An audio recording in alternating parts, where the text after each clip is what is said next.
Kailangan na talaga nitong ano, ayusin. Kaya naman na, check mo na kung anong kailangan mo. Oh, check engine ah. Baka kailangan na iba na yan.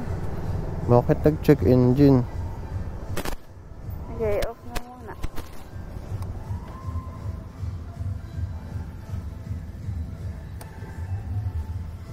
Pumapayat na yung mga ano kasali dyan ah. Ay, check engine talaga.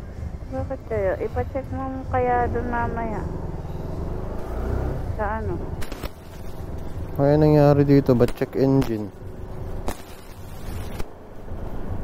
Saan ipapacheck yan kapag ganyan?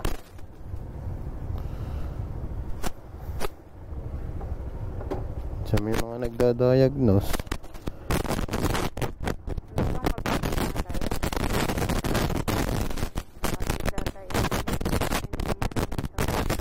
Baba ka muna.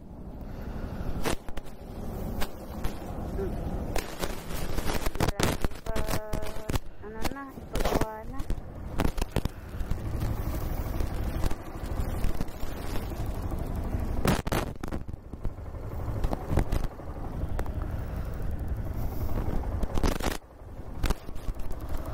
Ano nangyari dito? Ba't nag-check engine?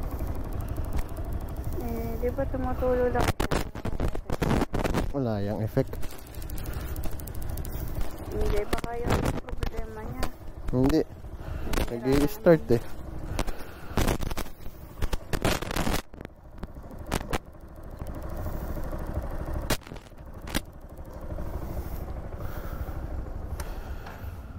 So magkotse muna tayo?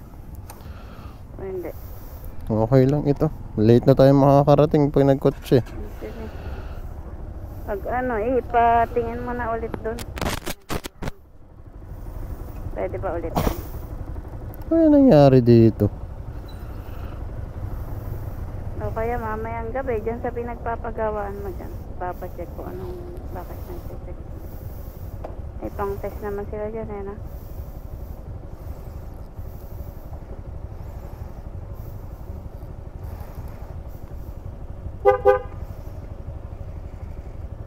Napalingon lahat ng bumibili na ulam ah.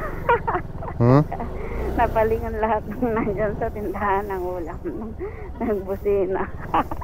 Ayos naman kanina, biglang namatay.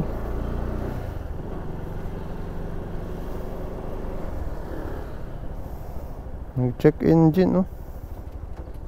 Ang gagawin kayo? Kailangan na talaga ipacheck tatay. Ang lumala. Paitirik tayo sa daan kapag tumagal pang ganyan. Dahil dyan, pupunta ako ng Cubao. Magagawin ko po. Papacheck ko to. May pang-check sila. Oo. Mati dyan na nga lang. Pacheck mo na.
Oh, nawala.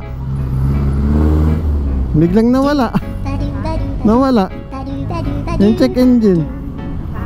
Natakot. Nawala bigla. Ba't kaya? Ano kaya eh? Ano ba yan? Ano kaya? Natakot. Hindi natakot dahil ano ipapadahig na sabi niya. Sumasakay na si Master doon sa ibang motor ha. Ayaw na ata sa akin. Biglang nawala yung check engine. Loko ka ha. Bebenta talaga ata pag mag check engine ka pa.